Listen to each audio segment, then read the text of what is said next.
Welcome to Democracy Now!, democracynow.org, The War and Peace Report. I'm Amy Goodman. The chief financial officer of the Trump Organization, Alan Weisselberg, surrendered to authorities early this morning. The Manhattan District Attorney's Office is expected to file charges today against him and the Trump Organization after indictments by a grand jury. Weisselberg has worked for Donald Trump and his family for nearly half a century. The Wall Street Journal reports the charges are related to the evading of taxes on fringe benefits such as cars, apartments, and private school tuition. Many legal experts are speculating prosecutors targeted Weisselberg with the hope he'll flip and help investigators in other ongoing probes into the former president's company. Bill Cosby was released from prison Wednesday after the Pennsylvania Supreme Court overturned his conviction for drugging and sexually assaulting Andrea Constand, a sports administrator at Temple University. She was one of 60 women who've accused Cosby of sexual assault dating back decades. In 2018, Cosby was sentenced to 3 to 10 years in prison, becoming the first prominent man to be jailed after the start of the Me Too movement. The court ruled prosecutors had violated Cosby's rights by reneging on an unwritten non-prosecution agreement he had with a previous prosecutor. Attorney Gloria Allred, who represents 33 women who accused Cosby of assault, criticized the court's ruling. And even though the court did overturn the conviction, it was on technical grounds. It did not vindicate Bill Cosby's conduct, and it should not be interpreted as a statement or a finding that he did not engage in the acts of which he has been accused. Authorities in the Pacific Northwest fear hundreds of people have died from this week's unprecedented heat wave. British Columbia has now reported about 300 more deaths than normal during the heat wave, which was fueled by the climate crisis. In Oregon, officials say at least 63 people have died from the heat. Dozens are also dead in Washington state. Meanwhile, residents in the Canadian village of Lytton in British Columbia have been forced to evacuate after a massive fire swept through the town where the temperature recently soared to 121 degrees Fahrenheit. Lytton broke Canada's all-time heat record on 3 consecutive days this week. The mayor of Lytton told the CBC the whole town is on fire. Indigenous leaders and climate justice activists blockaded access to the White House Wednesday, calling on President Biden to invest more in climate justice initiatives in his infrastructure plans and to stop fossil fuel projects, including Enbridge's Line 3 pipeline and the Mountain Valley pipeline. This is Indigenous water protector Taisha Martineau, who is a member of the Fond du Lac tribe. When the PUC approved the Line 3 pipeline, they declared war on the Anishinaabe. And as Anishinaabe, I have been here for thousands of years. If we do not stop Line 3, none of us will be here long. Greenpeace has tricked a lobbyist at ExxonMobil into sharing secrets about the oil company's efforts to fight climate initiatives in Washington. The lobbyist, Keith McCoy, spoke candidly about his work, thinking he was speaking to a corporate headhunter. Did we aggressively fight against some of the science? Yes. Did we hide our science? Absolutely not. Did we join some of these shadow groups to work against some of the early efforts? Yes, that's true. But there's nothing illegal about that. We were looking out for our investments. We were looking out for our shareholders. Exxon lobbyist Keith McCoy went on to tell Greenpeace that Exxon's support for a carbon tax is a public relations ploy because such a tax will never be implemented. He also identified 11 U.S. senators seen as crucial to Exxon's lobbying efforts, including Democratic Senator Joe Manchin. Joe Manchin, I talk to his office every week, and he is the kingmaker on this because he's a Democrat from West Virginia, which is a very conservative state, and he's not shy about sort of staking his claim early and completely changing the debate. The death toll from last week's condominium collapse in Surfside, Florida, has reached 18, with another 145 people still missing. On Wednesday, rescuers found the bodies of 10-year-old Lucia Gauda and her 4-year-old sister, Emma. Their parents also died when the Champlain Towers South building collapsed. President Biden and First Lady Jill Biden are visiting the site today. COVID cases are surging in many parts of the world as the highly contagious Delta variant continues to spread. Russia's recorded over 650 new COVID deaths, its highest one-day tally. Bangladesh has deployed troops to enforce a new lockdown as deaths soar. Israel reported 300 new COVID cases Wednesday, its highest daily number of new infections in over 3 months. Cases are also rising again in Europe after a 10-week decline.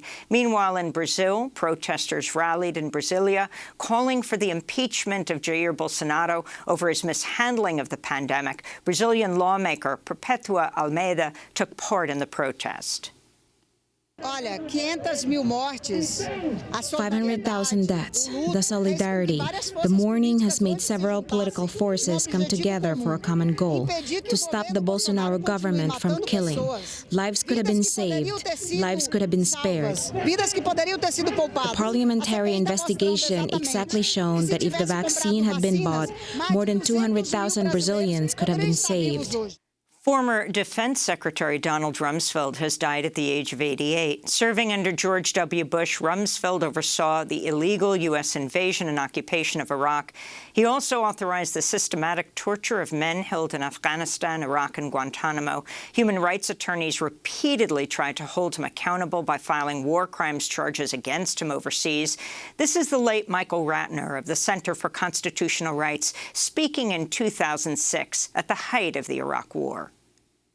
One of our hopes is really, we believe, and we have believed for 30 years, that torturers deserve no safe haven. They should not be free to travel around the world and go wherever they want once they've been seriously accused of torture. And they can be tried in those countries. And one of our goals here is to really turn, I would hope, a Donald Rumsfeld into a Henry Kissinger, where he will be not free to travel from country to country. We'll have more on the death of Donald Rumsfeld after headlines with retired Colonel Andrew Bacevich, who lost his son in Iraq. The House of Representatives has voted to establish a select committee to investigate the January 6th insurrection at the U.S. Capitol. Just 2 Republicans joined Democrats, Liz Cheney and Adam Kinzinger. For months, other Republicans have downplayed the attack, which was timed to disrupt the counting of electoral votes. On Wednesday, federal authorities announced or unsealed charges against 13 more people connected to the insurrection, including individuals with ties to the Oath Keepers, Proud Boys, the Boogaloo Boys, and other far-right groups. Republican South Dakota Governor Kristi Noem has announced she's deploying 50 members of the South Dakota National Guard to the U.S.-Mexico border at the request of Texas Governor Greg Abbott. But there's a twist. The deployment is being paid for by billionaire Republican megadonor Willis Johnson, who lives in Tennessee. Some critics have accused Noem of turning the National Guard into a private mercenary force targeting migrants. In tech news, Amazon is seeking to force the new chair of the Federal Trade Commission, Lina Khan, to recuse herself from antitrust investigations into the company due to her past writings about Amazon. As a student at Yale Law School, Khan wrote a widely read paper detailing how antitrust laws had failed to prevent Amazon from growing into a monopoly. Chinese President Xi Jinping spoke before 70,000 people in Tiananmen Square today to mark 100 years since the founding of the Chinese Communist Party. During his speech, Xi pledged to reunify Taiwan with China and warned against, quote, bullying by other countries. The Chinese people have never bullied, oppressed, or subjugated the people of other countries. We haven't done that in the past. We are not doing it now, and we won't do it in the future. At the same time, the Chinese people will never allow any foreign force to bully, oppress, or subjugate us. Anyone who dares to try to do that will have their heads battered in front of the Great Wall of Steel, forged with the flesh and blood of over 1.4 billion Chinese people. In related news, the Financial Times reports the U.S. and Japan have been secretly conducting war games and joint military exercises in the South China Sea to prepare for a possible conflict with China over Taiwan. Some of the joint military exercises were disguised to look like disaster relief training. In other international news, UN Secretary-General Antonio Guterres has urged the Biden administration to lift sanctions on Iran and for both countries to return to the 2015 nuclear deal. Meanwhile, outgoing Iranian President Hassan Rouhani has accused Biden of continuing Trump's economic war against Iran. Rouhani described the U.S. policy as a form of economic terrorism. In Canada, another 182 unmarked graves have been found at a former boarding school for First Nations children in British Columbia. It's the third major discovery in recent weeks of graves at residential schools where Indigenous children were forcibly sent to rid them of their native cultures and languages. Meanwhile, Pope Francis has finally agreed to meet with Indigenous survivors of Catholic-run residential schools in Canada. The Pope has faced widespread criticism for refusing to apologize for the Church's role in what Canada's National Truth and Reconciliation Commission described as cultural genocide. The Israeli newspaper Ynet is reporting the Palestinian Authority is attempting to buy tear gas canisters, stun grenades, and other non-lethal munitions from Israel.